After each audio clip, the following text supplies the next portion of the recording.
So you've done the hard work. You've analyzed your stakeholders, you've built a solid engagement plan, but what happens when that plan actually meets the real world? Well, today, we're diving straight into the operational heart of project leadership. We're talking about how to transform those plans into real-world influence and active, effective communication.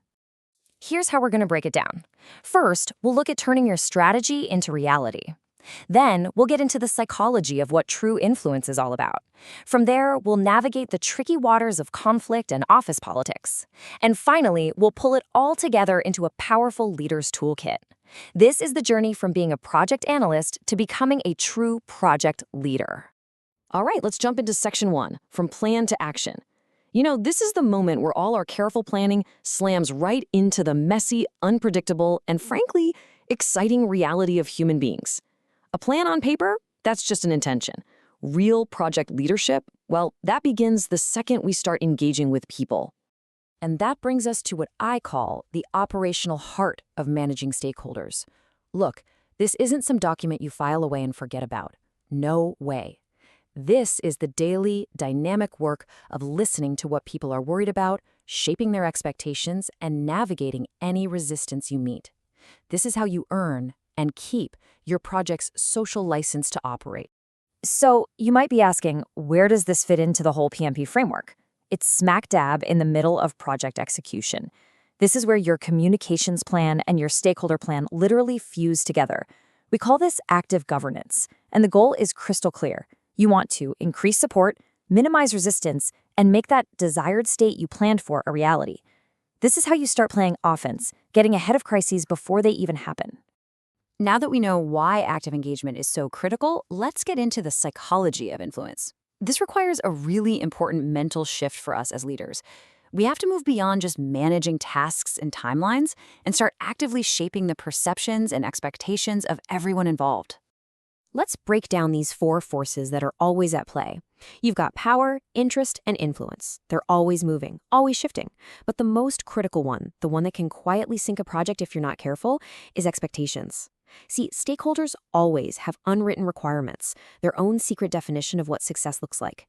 Your job is to uncover these, bring them into the light, and align everyone with what's actually possible. And this case study shows exactly how it's done. Imagine this. On our high-rise project, the contractor has to pour concrete 24/7. It's a technical necessity. But the community? They're furious about the noise. So what does a great project manager do? They don't just fire off an email. No, they engage directly. They use logic to influence, they negotiate a creative solution, and then, this is key, they proactively manage the client's expectations about any potential delays. The PM becomes both the buffer and the bridge, protecting that all-important critical path. This leads us right into our next big challenge, navigating conflict and politics. I like to call this the unseen battlefield. It's that whole world of informal power and political currents that you'll never, ever find on an official org chart. In this world, we have to become experts in what's called shadow power. This is the influence that happens in those back-channel chats, those private conversations. If you only pay attention to the official meetings and emails, you're going to fall right into the informal power trap. A truly great PM uses sharp observation and real conversation to map out and manage the actual power structure, not just the one that's on paper.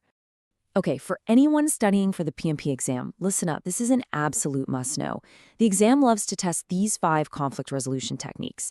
But here's the real secret. PMI heavily favors collaborate/problem solve. And why is that? Because it's the only one that actually digs down to the root cause and creates a lasting win-win solution. It solves the problem and strengthens the relationship. That's pure gold for a project manager. So on the exam, if you see a conflict, your first instinct should always be to look for the collaborative path.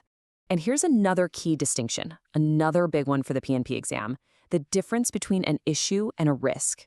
Just think of it like this. An issue is a fire you have to put out right now. It's happening. It goes in the issue log.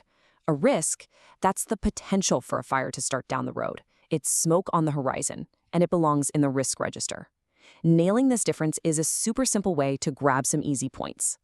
Okay, let's pull all of these threads together into our final section, the leader's final toolkit.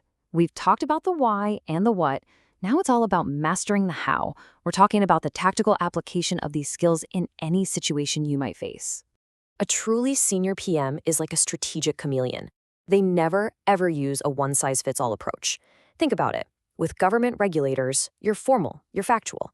With your sponsor, it's all about the data, the ROI. But with your team, you got to be supportive and inspirational. It's all about consciously choosing the right influence tactic for the right person at the right time. You're using your communication skills like a precision instrument. So let's lock in these 7 core principles. 1. Engage actively with observation and real conversation. 2. Document every issue. Your issue log is your best friend. 3. Prioritize collaboration to find those win-win solutions. 4. Manage those unspoken expectations. 5. Understand the informal power structures. 6. Tailor your influence for every audience. And 7. Through it all, maintain your professionalism and be the project's objective integrator.